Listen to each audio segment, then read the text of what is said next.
मंगलकारी जगत अधिकारी कर्मरूपी वाटेवरचा तू पालनहारी।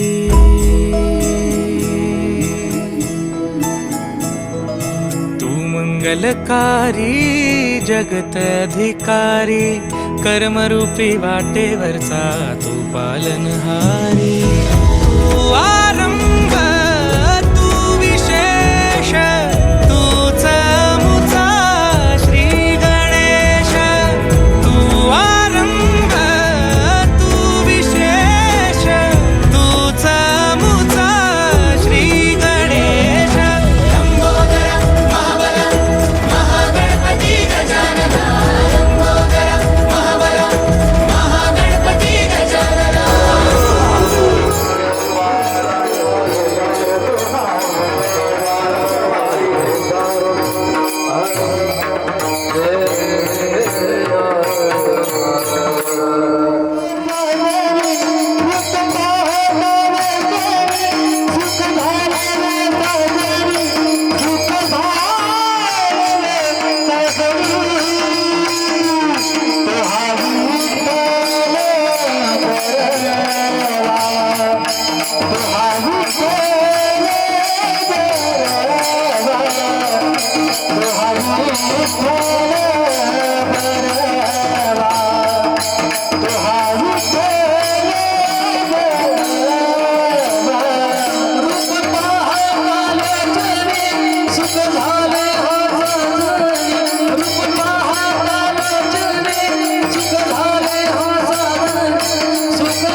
त्याचे काम धावे चाले मागे मागे सुख दुःख साहे अंगे। तुका मने भोई विठ्ठल कृपेची कोवळी। धावे चाले मागे मागे सुख दुःख साहे अंगे विठ्ठल विठ्ठल।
पांडुरंगा करू प्रथम नमन दुसरे चरण संतांची।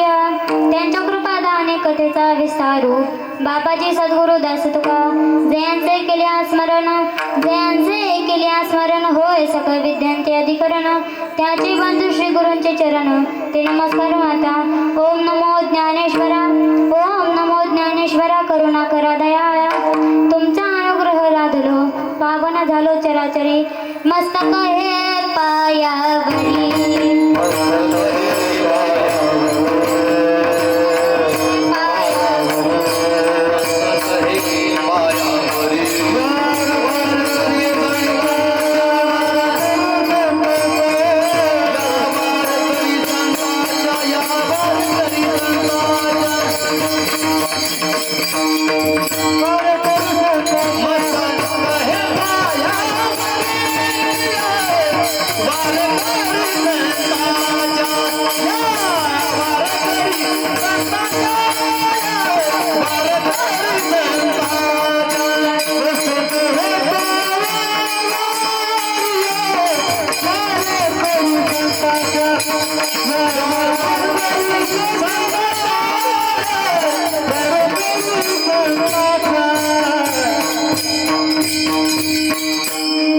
मस्तक हे पायावरी या वारकरी संतांच्या विठ्ठल विठ्ठल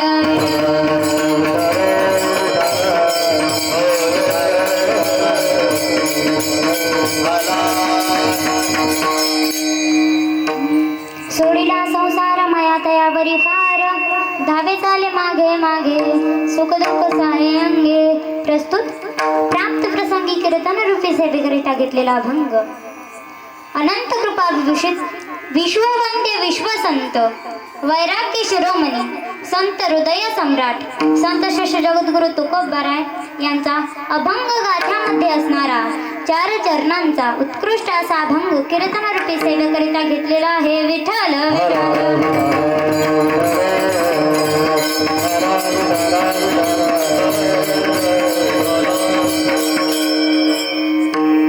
अभंगावर सविस्तर चिंतन करण्यापूर्वी छोटासा परिहार द्यायचा तो म्हणजे असा की शंभूराजे युवा गणेश मंडळ यांच्याकडून आज मला इथे कीर्तन करण्याचा योग आला. मी त्यांचे मनापूर्वक आभार व्यक्त करते आणि त्याबरोबर आज या कीर्तनाकरिता महाराष्ट्रातील ख्यातनाम गायनाचार्य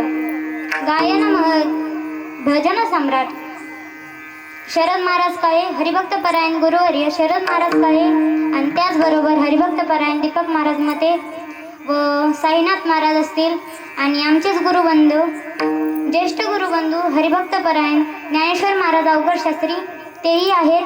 त्यांचेही मी ऋण व्यक्त करते आणि त्याचबरोबर गेल्या 1.5 वर्षापासून श्री जगद्गुरु वारकरी तुकोबाराय या घनसांगी या शिक्षण संस्थेत मी शिक्षण घेत असून त्या 1.5 वर्षात माझ्यावर ज्यांनी उपकार केले आणि मी आज नारदाच्या गादी उभा राहू शकले असे माझे गुरुवर्य मृदंग सम्राट मृदंग महर्षी हरिभक्त परायण पांडुरंग महाराज काळे यांचेही मी आभार व्यक्त करते आणि योगायोग आज त्यांचा वाढदिवस आहे त्याबद्दल त्यांना शुभेच्छा देऊन सगळ्यांनी जोरदार टाळ्या वाजवून त्यांना शुभेच्छा द्याव्या.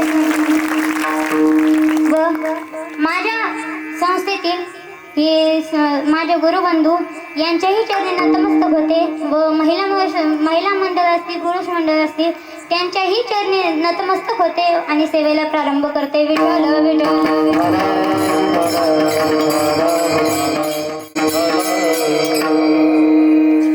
तर अभंग हा तुकोबारायांचा आहे. तुकोबाराय या अभंगाद्वारे भगवंताच्या अंतःकरणातील भक्तवत्सलता प्रकट करतात. आता भगवंताच्या अंतःकरणामध्ये जी असते तिला भक्तवत्सलता म्हणतात. साधू संतांच्या अंतःकरणामध्ये जी असते तिला दीनवत्सलता म्हणतात. साधव दीनवत्सलः माधव भक्तवत्सलः म्हणजे भगवान परमात्मा भक्तवत्सल आहे, साधू संत दीनवत्सल आहे आणि तुम्ही आम्ही कुटुंबवत्सल आहोत. ऐका, भगवंताच्या अंतःकरणामध्ये भक्तांविषयी प्रेम आहे, साधू संतांच्या अंतःकरणामध्ये भगवंताविषयी प्रेम आहे आणि तुमच्या आमच्या अंतःकरणामध्ये कुटुंबाविषयी संसाराविषयी प्रेम आहे. लक्ष द्या, साधूच्या अंतःकरणातील प्रेमाचा विषय सच्चिदानंदातील प्रेमाचा विषय नासका संसार आहे. लक्ष द्या, साधूच्या अंतःकरणातील प्रेमाचा विषय सत्य नित्य चेतन अविनाशी असलेला परमात्मा आहे आणि तुमच्या आमच्या अंतःकरणातील प्रेमाचा विषय असत जड दुःखरूप असलेला नासका संसार आहे. मग साधूच्या अंतःकरणातील प्रेमाचा विषय काय आहे? सच्चिदानंद परमात्मा आहे आणि तुमच्या आमच्या अंतःकरणातील प्रेमाचा विषय संसार आहे. मग मला एक प्रश्न विचारते मी तुम्हाला, त्याचे उत्तर द्या की माणसाच्या अंतःकरणामध्ये प्रेम असावं की नसावं? काय माणसाच्या अंतःकरणामध्ये प्रेम असावं की नसावं? तर माणसाच्या अंतःकरणामध्ये प्रेम हे जरूर असावं आणि मी जरी नसावं म्हणलं तरी तुम्ही प्रेम करणं सोडून देणार आहात का? नाही. म्हणून माणसाच्या अंतःकरणामध्ये प्रेम हे जरूर असावं, पण त्या प्रेमाचा विषय नसावा, तर त्या प्रेमाचा विषय देव असावा, भगवान परमात्मा असावा. मग साधूच्या अंतःकरणातील प्रेमाचा विषय भगवान परमात्मा आहे आणि तुमच्या आमच्या अंतःकरणातील प्रेमाचा विषय नासका संसार आहे. मग लक्ष द्या, सामान्य माणसाच्या अंतःकरणामध्ये देखील काय आहे? प्रेम आहे. आणि संतांच्या अंतःकरणामध्ये देखील काय आहे? तर प्रेम आहे. मग ते संत आणि आपण सामान्य का? हा भेदभाव का? तर ऐका, आपण एखाद्या व्यक्तीवर, पदार्थावर किंवा वस्तूवर प्रेम करत असतो. कशावर? एखाद्या व्यक्तीवर, एखाद्या वस्तूवर किंवा एखाद्या पदार्थावर प्रेम करत असतो.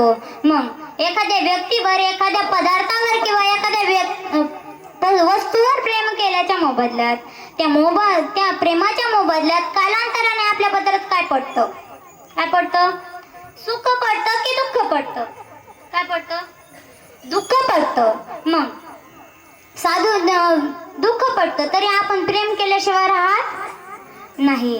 ऐका, एक सांगते, आपण कीर्तन झाल्याच्या नंतर एक 60 ते 65 वयोगटाच्या माणसांची मीटिंग बसवली, त्यांचं संमेलन बसवलं आणि त्या संमेलनामध्ये, त्या मीटिंगमध्ये त्यांना विचारलं की बाबा, तुम्ही आतापर्यंत संसार केला, आतापर्यंत त्या संसारासाठी धसले, लढले, मग त्या संसारातून आलेला अनुभव आम्हाला काय करा, तुम्ही सांगा, तुमचा अनुभव आम्हाला सांगा. ते मग मला काय वाटतं, मला वाटतं ते सर्व एका मुखात, एका वाक्यात आणि एका स्वरात उत्तर देतील. काय म्हणतील? त्यांचं पहिलं वाक्य राहील की महाराज काही खरं नाही. काय? बरोबर का नाही? त्यांचं पहिलं वाक्य राहील काही खरं नाही. आणि आतापर्यंत संसार केला, आतापर्यंत आम्ही त्या संसारासाठी झझलो, पण आखिरकार काही खरं नाही. आणि त्यांचं दुसरं वाक्य राहील, महाराज या जगात कोणीच कोणाचं नाही. काय? कोणीच कोणाचं नाही. काय केलं नाही हो त्या संसारासाठी? रस्त्यावर पडलेलं लाकूड ते सुद्धा ठुलं नाही, ते सुद्धा घरी घेऊन आलो. लोकांच्या रानातले शेंगा वरबाडून खाल्ल्या तरी काय करा महाराज, आज दुर्दैव आहे, माझी आणि कुत्र्याची भाकर सोबतच आखाड्यावर. काय करावं, ती पण नशिबात नसते, ती सुद्धा एक्सचेंज होते. मी कुत्र्याची खातो, कुत्री माझी खातं, अशी गत झाली महाराज. मग अनुभवातून काय सिद्ध झालं की या दोन वाक्यातून काय सिद्ध झालं की प्रेम सुख देतं की प्रेम दुःख देतं? काय? प्रेम सुख देतं की प्रेम दुःख देतं?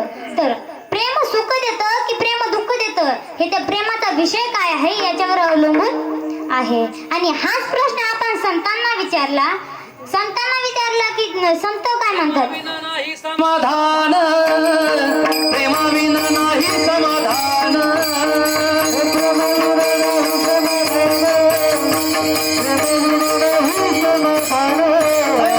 प्रेम सुख देई, प्रेम सुख देई, प्रेम सुख देई,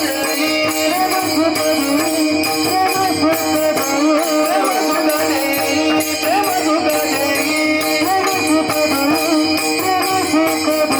प्रेमाविना नाही समाधान, प्रेमाविना नाही समाधान.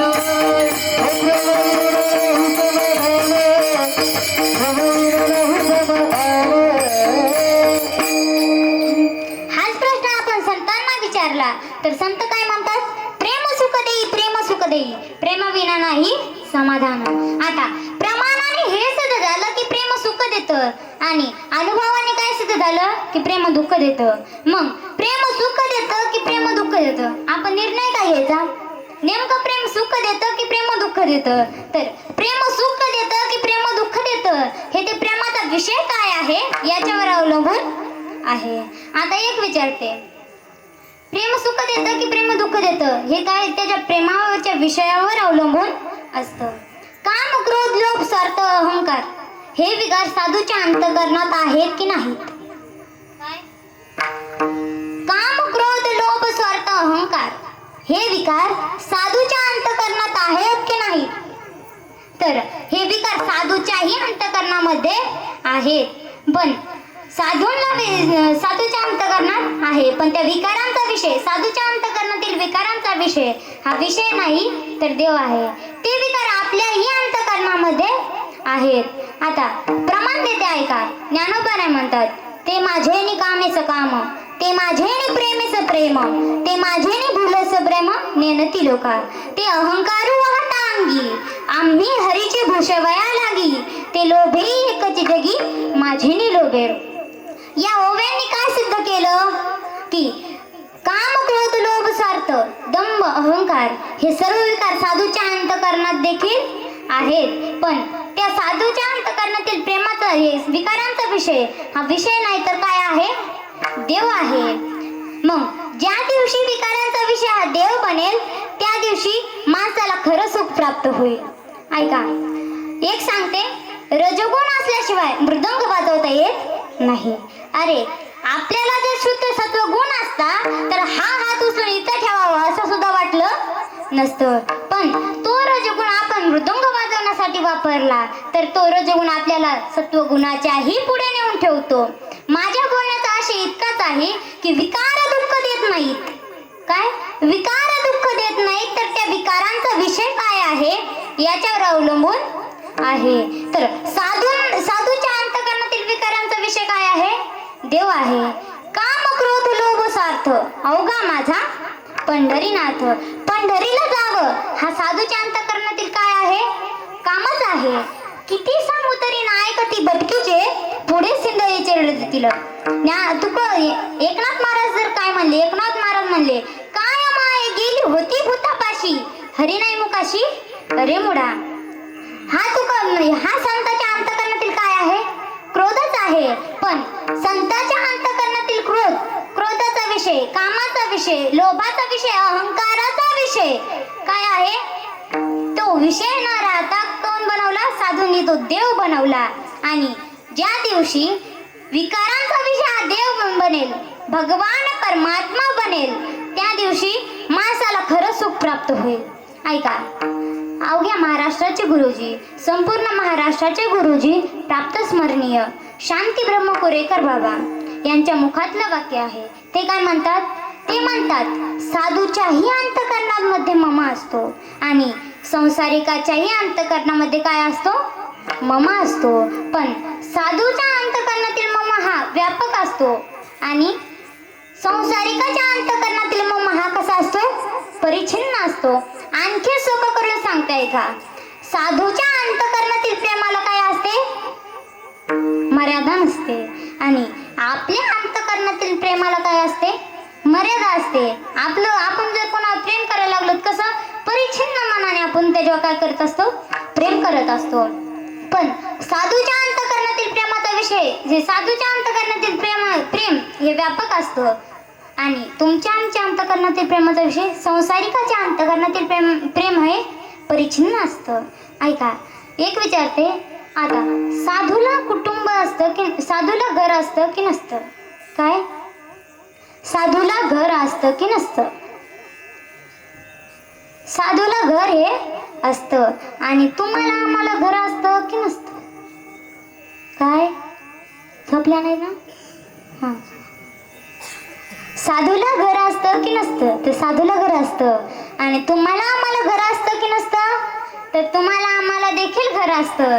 पण आपलं घर वेगळं आणि साधूंचं घर वेगळं. ज्ञानोबा काय म्हणतात, हे विश्वाचे माझे घर. काय संकल्पना आहे साधूची. साधू म्हणतात हे विश्वाच आमचं घर आहे.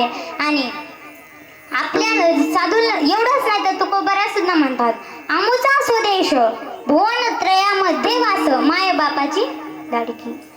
आता ऐका, 2 प्रमाण दिली मी. कोणते 2 प्रमाण दिली, एक ज्ञानोबारायांचं आणि एक तुकोबारायांचं. ज्ञानोबाराय म्हणतात हे विश्वाचं आमचं घर आहे आणि तुकोबाराय म्हणतात भुवन त्रयामध्ये वास, या त्रिभुवनामध्येच आमचा वास आहे. हे त्रिभुवनच आमचं काय आहे, घर आहे. आणि आपल्याला विचारलं तुमचं घर कुठं, काय आपल्याला विचारलं तुमचं घर कुठं, तर आपण काय सांगतो, महाराष्ट्रात. कुठं, महाराष्ट्रात, मराठवाड्यात. मराठवाड्यात नेमकं कुठं, जालना जिल्ह्यात.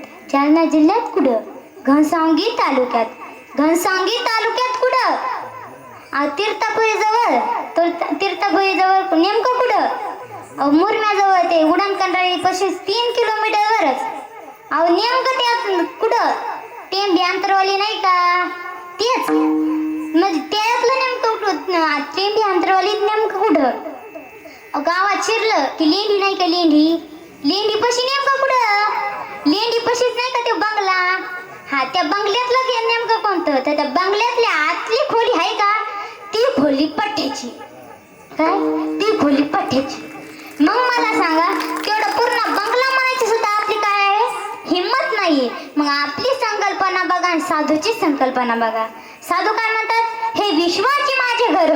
आणि आपण महाराष्ट्रात, मराठवाड्यात जालना जिल्ह्यात अशी आपली संकल्पना आहे महाराज. मग ऐका, साधूची संकल्पना व्यापक आहे आणि आपली संकल्पना परिच्छिन्न आहे. मग साधूला विचारलं तुमचं घर कुठे? तर ते म्हणतात हे विश्वाची माझे घर. विठ्ठल विठ्ठल विठ्ठल. साधूचं घर कोणतं? हे विश्वच त्यांचं घर आहे. आणि आता पुढं ऐका, मला सांगा, साधूला कुटुंब असतं की नसतं? काय? साधूला कुटुंब असतं की नसतं? उत्तर द्या, बोलत चला. तुम्ही बोलले नाही तर मग मी कीर्तन सोडून पळून जाईन बघा. मग ऐका, साधूला कुटुंब असतं की नसतं? तर साधूला कुटुंब असतं. आणि तुम्हाला आम्हाला कुटुंब असतं की नसतं? तुम्हाला आम्हाला कुटुंब आहे का नाही? आहे का तुला कुटुंब? तुलाच रे आहे का? आहे का? तुला पण कुटुंब आहे, म्हणजे सगळ्यांना कुटुंब असतं. पण साधूचं कुटुंब वेगळं आणि आपलं कुटुंब वेगळं. ऐका, साधूंना विचारलं तुमचं कुटुंब काय आहे? तुम्हाला कुटुंब आहे, पण कोणतं आहे तुमचं कुटुंब? तर साधू काय म्हणतात? वसुधैव कुटुंबकम. हे पृथ्वीच आमचं काय आहे? कुटुंब आहे. आणि आपल्याला विचारलं तुमचं कुटुंब कोणतं आहे? तर आपण काय म्हणू? कुटुंबकम वसुधैव म्हणू. म्हणजे कुटुंबालाच काय समजू? पृथ्वी समजू. म्हणजे डबक्यालाच काय समजू? समुद्र समजू. मग ऐका, साधूचं कुटुंब वेगळं आहे आणि आपलं कुटुंब वेगळं आहे. साधूचं कुटुंब व्यापक आहे आणि आपलं कुटुंब परिच्छिन्न आहे. एक सांगताय का? 2019चा काळ होता. महिना होता एप्रिल. आणि एक माणूस दुसऱ्या माणसाला बोलू लागला, सांगू लागला की तुम्हाला कुठे आहे कुटुंब? तुम्हाला काय कळतं कुटुंबातलं? तुम्हाला कुठं आहे कुटुंब? तुम्हाला काय माहित कुटुंबाच्या झाला? तर दुसऱ्या दिवशी दुसरा माणूस उत्तर देतो. काय म्हणतो? दुसरा माणूस म्हणतो तू आम्हाला पण आहे कुटुंब, पण तुमचं कुटुंब वेगळं आहे आणि आमचं कुटुंब काय आहे? वेगळं आहे. पण तुमचं कुटुंब म्हणजे लेक, पुतण्या, नातू हे तुमचं कुटुंब आणि आमचं कुटुंब म्हणजे या विश्वामधली, या महाराष्ट्रामधली 135 करोड जनता हेच आमचं काय आहे? कुटुंब. तर मला सांगा, ही दोन माणसं तुम्हाला समजली का? समजली का? ही दोन माणसं तुम्हाला समजली का? समजली? हो डुकरे मामा, समजली का? समजली? तर पहिला माणूस कोण आहे? पहिला माणूस आहे शरद पवार आणि दुसरा माणूस आहे माननीय नरेंद्र मोदी. मग ऐका, साधूच्या अंतःकरणातील कुटुंबाची संकल्पना काय आहे? व्यापक आहे. आणि तुमच्या आमच्या अंतःकरणातील कुटुंबाची संकल्पना काय आहे? परिच्छिन्न आहे. मग ऐका, तुम्ही सगळे तुमचं काम धाम झोप सोडून इथं कशाला यायचंय? कशाला यायचं इथं? तर कशाला यायचंय? कशाला यायचं म्हणले तुम्ही? आता म्हणले काहीतरी. तर इथं कशाला यायचंय? तर इथं आपलं संसार, आपलं घर, आपलं कुटुंब बदलण्याकरता इथं यायचं नाहीये. तर आपल्या कुटुंबाची अथवा घराची संकल्पना बदलण्याकरता इथे यायचंय. काय नाही तर जाता कुटुंब सोडून तसं करू नका. मग तिथं कशाला यायचंय? घराची अथवा कुटुंबाची संकल्पना परिच्छिन्न अवस्थेमधून व्यापक अवस्थेत गेली पाहिजे. ऐका, मग साधूच्या अंतःकरणातील प्रेमाचा विषय, साधूच्या अंतःकरणात ऐका कशाला यायचं इथं? तर संसाराची अथवा कुटुंबाची संकल्पना संकुचित न राहता ती कशी बनली पाहिजे? व्यापक बनली पाहिजे. आता मला सांगा, तुम्हाला आज दुःख हो वाटतं उद्या दुःख व्हावं वाटतं असं सांगा. आज दुःख नको वाटतं का तुम्हाला? तर आज दुःख नको वाटतं आणि उद्या व्हावं असं वाटतं का? उद्या दुःख असं वाटतं का? नाही. तर तुम्हाला आजही दुःख नको, उद्याही दुःख नको. बरं, ज्याच्या गळ्यात तुळशीची माळ आहे त्याला दुःख नाही होणं हे साहजिक आहे. ज्याच्या गळ्यात तुळशीची माळ नाही त्याला दुःख होणं हे बरोबर आहे? बरोबर आहे का? नाही. तर माळ असो किंवा नसो, माळ असू द्या किंवा नसू द्या, दुःख कुणालाच नको वाटतं. तुम्हाला दुःख नको वाटतं, आम्हाला दुःख नको वाटतं. तुम्हाला संसारात सुद्धा दुःख काय नको वाटतं, ते स्वप्नात सुद्धा दुःख नको वाटतं. स्वप्नीही दुःख न देखावे डोळा.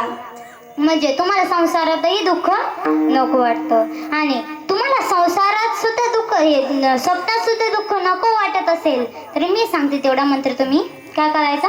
पाळायचा. सांगू का मंत्र? हा, सांगू का मंत्र? मग ऐका, संसारात तुम्हाला मी सांगते तेवढा मंत्र तुम्ही पाळायचा, तुम्हाला स्वप्नात सुद्धा दुःख होणार नाही. ऐका, मग तुम्ही तुळशीची माळ घाला किंवा नका घालू, वारी करा नका करू, भजन कीर्तन करा, भजन कीर्तन ऐका किंवा नका ऐकू, पण मी सांगते तेवढा मंत्र तुम्ही पाळायचा. किती भारी स्कीम आहे, स्कीम किती भारी आहे आपली. मला सांगा, तुम्ही कीर्तन करा, तुम्ही भजन कीर्तन ऐका नका ऐकू, काही घेणं देणं नाही. माळ घाला नका घालू, काही घेणं देणं नाही. वारीला जा, एकादशी करा नका करू, काही घेणं देणं नाही. फक्त मी सांगते तेवढा मंत्र तुम्ही पाळायचा. मग मला सांगा, तुम्ही किती कीर्तन ऐकली? किती कीर्तन ऐकली? एवढं फायद्याचं कीर्तन तुम्ही केलं का कोणी? आतापर्यंत तुम्ही सप्त्यात कीर्तन ऐकली, आता इथं सप्ताह चालू आहे त्यात कीर्तन ऐकतात, पण एवढंच फायद्याचं कीर्तन तुम्ही ऐकलं का? सांगितलं का कोणी तुम्हाला एवढं फायद्याचं कीर्तन? बघा, माळ घाला नका घालू, वारी करा नका करू, भजन कीर्तन ऐका नका ऐकू, एकादशी करा नका करू, फक्त मी सांगते तेवढा मंत्र पाळायचा. सांगू का मंत्र? सांगू का? सांगू? बरं, मंत्र सांगते ऐका. वही कागद असले तर लिहून घ्या. तुम्ही माझी प्रेमाची माणसं म्हणून तुम्हाला सांगते बरं. हां, तुम्ही पाळायचा मंत्र. मग ऐका, मंत्र असा आहे, पेन कागद असले तर लिहून घ्या. जगामध्ये जगत असताना, जीवनामध्ये जगत असताना असं समजून वागायचं, असं समजून जगायचं की आपलं या जगात कुणीच नाही. काय? असं समजून वागायचं आपलं या जगात कुणीच नाही. चालेल मंत्र? चालेल का? नाही चालणार? कसं काय? संसार आहे. मग तुम्हाला हा मंत्र चालणार नाही. ऐका, आता मी त्याला काही करू शकत नाही.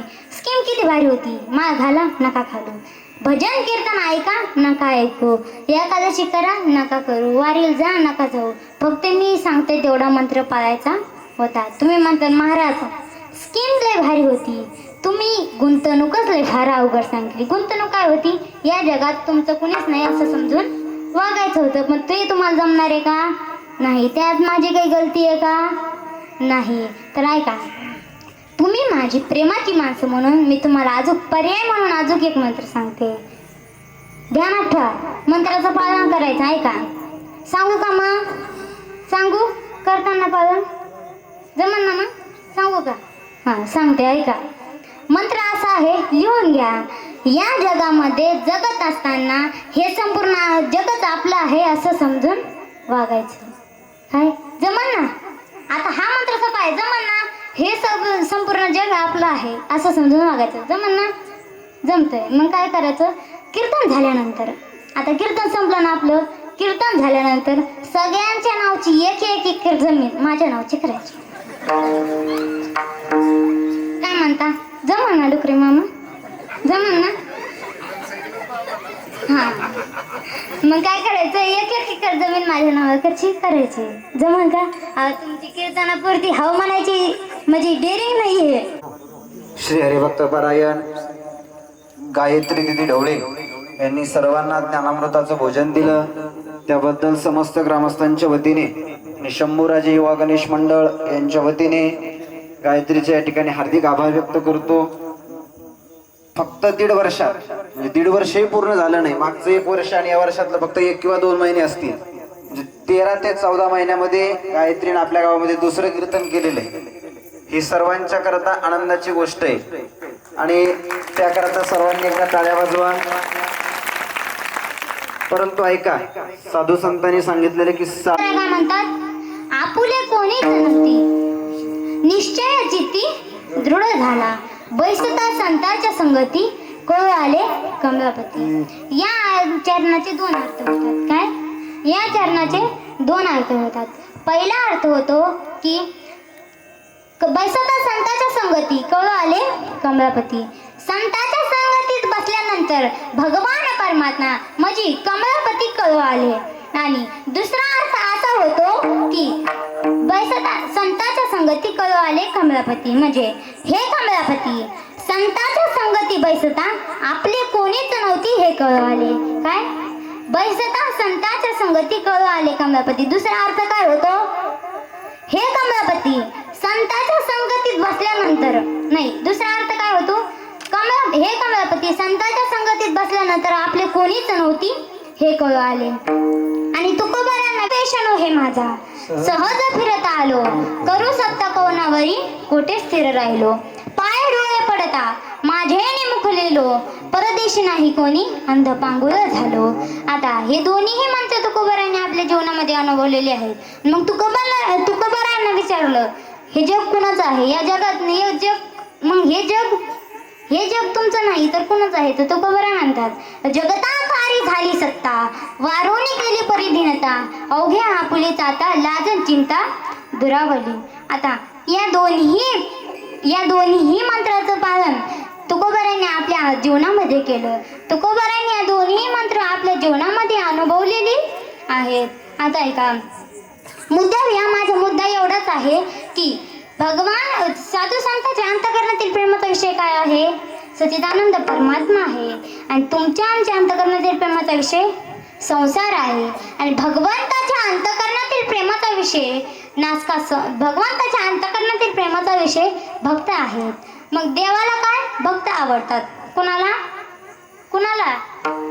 झोपल्या नाही ना, लक्ष असू दे. देवाला कोण आवडतात, भक्त आवडतात. मग किती भक्त आवडतात, तर ऐका, अर्जुनाची घोडी धुतली अनंते, संकटे बहुते निवारली. त्या भगवान परमात्म्याने अर्जुनाचं सारथ्याचं काम केलं. कशाचं, सारथ्याचं काम केलं. नुसतं सारथ्याचं काम नाही केलं तर घोडी धुईची. काय, घोडीला धुईचे, त्याच्या जखमा पुसायच्या, खरारा करायचा, रथ जुंपायचा, रथ सजवायचा, रथ जुंपायचा, अर्जुनाच्या शिबिरे पुढे आणून उभा करायचा. काय, अर्जुनाच्या शिबिरे पुढे आणून उभा करायचा. अर्जुना शिबिरी पुढे जायचं, दोन्ही हात जोडून उभं राहायचं आणि काय म्हणायचं, स्वामी चला रथ तयार आहे. मग अर्जुनाने उठायचं रथाजवळ यायचं, जोड्या सकट एक पाय भगवंताच्या मांडीवर ठेवायचा आणि दुसरा पाय रथात टाकायचा. मग दुसरा पाय रथात टाकायचा तरी भगवान परमात्मा अर्जुनावर रागवत नसायचे. का रागवत नसायचे, तर देखा न बोलता या प्रभूचे अद्भुत प्रेम भक्ताचे, सारथ्य कोणाचे पार्थाचे करीतू असे. म्हणजे भगवंताच्या अंतःकरणामध्ये भक्तांविषयी कसं प्रेम होतं, अद्भुत प्रेम होतं. कसं प्रेम होतं, अद्भुत प्रेम होतं. मग ऐका, भगवंताच्या अंतःकरणामध्ये भक्तांविषयी अद्भुत प्रेम होतं. जी गोष्ट भगवान परमात्म्याने आपल्या आईला, बापाला, भावाला न सांगण्यासारखी गुह्य गोष्ट कुणाला सांगितली, अर्जुनाला सांगितली. प्रमाण देते ऐका, जेने सांगायसी पिता वासुदेवासी, जेने सांगायसी माता देवकीसी, जेने सांगायसी बंधू बरी भद्रासी, ते गुह्य अर्जुनासी बोलतो. ऐका, जे गुह्य भगवान परमात्म्याने आपल्या आईला, बापाला, भावाला सांगण्यासारखी गोष्ट कुणाला सांगितली, भगवान परमात्म्याने कुणाला सांगितली, अर्जुनाला सांगितली. ऐका, आता तुम्ही म्हणता महाराज ती गुह्य गोष्ट आम्हाला सांगा. काय म्हणता, ती गुह्य गोष्ट आम्हाला सांगा. मग भगवान परमात्म्याने आपल्या आईला, बापाला, भावाला न सांगण्यास यासारखी गुह्य गोष्ट मी तुम्हाला सांगू शकत नाही. पण तुम्ही काय म्हणता महाराज, काही करा पण ती गुह्य गोष्ट आम्हाला सांगा. बरं सांगते मी ती गुह्य गोष्ट तुम्हाला सांगते. पण गुह्य गोष्टी अशी माईकवर सांगत असतात, आणि ती जर मी माईकवर सांगते तर ती गुह्य गोष्ट राहणार का? नाही. म्हणून मी ती गुह्य गोष्ट तुम्हाला सांगत नाही. तर तुम्ही म्हणता महाराज काही करा पण ती गुह्य गोष्ट आम्हाला काय करा सांगाच. मग बरं सांगते ती गुह्य गोष्ट मी तुम्हाला सांगते. फक्त ती गुह्य गोष्ट मी तुम्हाला सांगते आणि ती तुम्हाला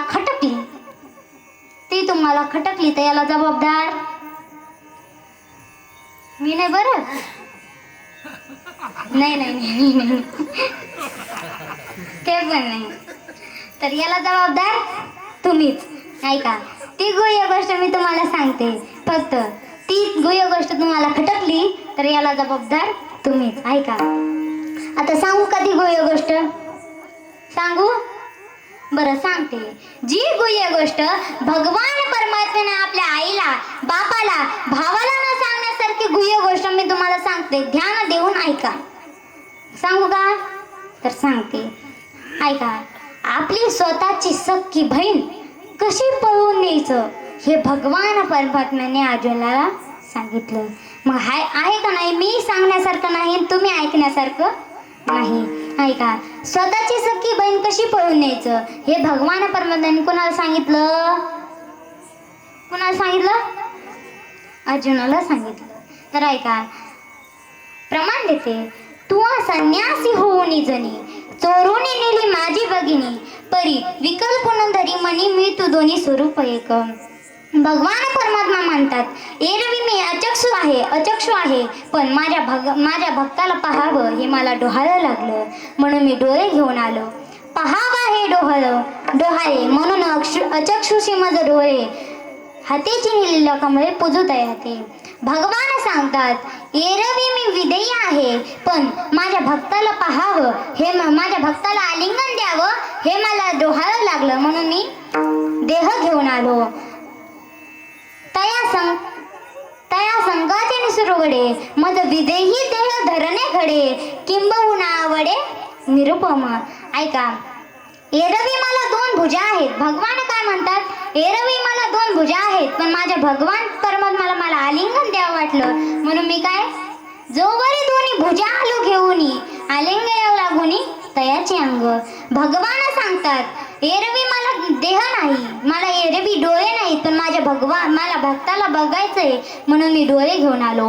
एरवी मला देह नाहीये, मला हा देह नाहीये पण माझ्या भक्ताला आलिंगन द्यावं वाटलं म्हणून मी देह धारण करून आलो. ऐका, एरवी मला देह. ऐका, आता भगवान परमात्म्याचं कुणावर प्रेम आहे? अर्जुनावर प्रेम आहे. मग ऐका, आतापर्यंत तुम्हाला या कीर्तनातून काय सिद्ध झालं? काय लक्षात आलं तुमच्या या कीर्तनातून? आतापर्यंत मी जी बडबड केली तुमच्या समोर, बडबड केली का? नाही, कीर्तन सांगितलं. आहे का?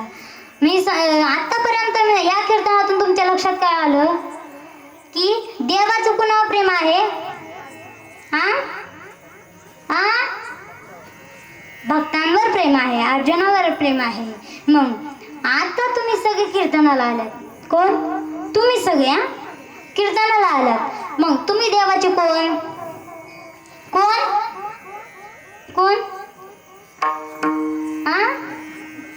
भक्त. तर तुम्ही सगळे देवाचे कोण? भक्त. मग देवाचं प्रेम कोणावर आहे? भक्तावर. मग तुमच्यावर देवाचं प्रेम आहे का?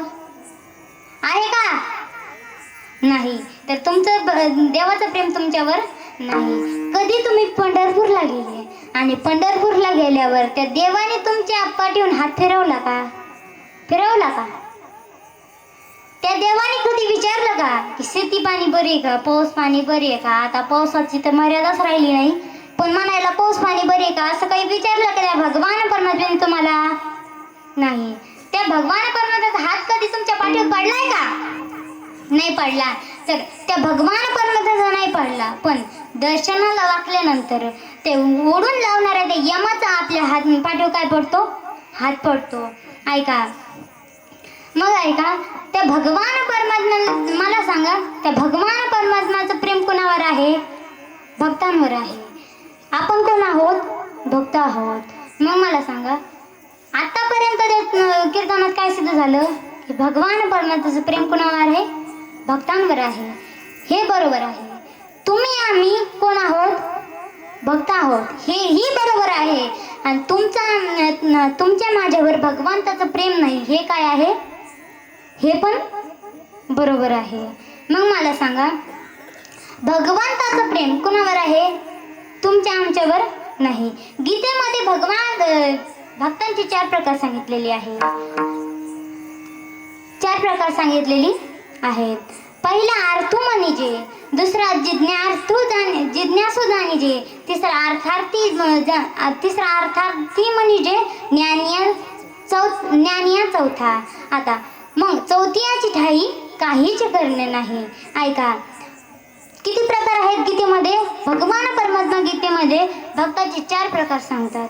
तर पहिला भक्त आहे अर्थ, दुसरा आहे जिज्ञासू, तिसरा आहे अर्थार्थी आणि चौथा आहे काय? ज्ञानी. तर मग भगवान परमात्म्याचं कोणत्या भक्तांवर प्रेम आहे? अर्थ भक्तावर नाही, जिज्ञासू भक्तांवर नाही, अर्थार्थी भक्तावर नाही. तर भगवान परमात्म्याचं प्रेम ज्ञानी भक्तांवर आहे. आता तुम्ही म्हणता महाराज आम्ही कशातले माणसं?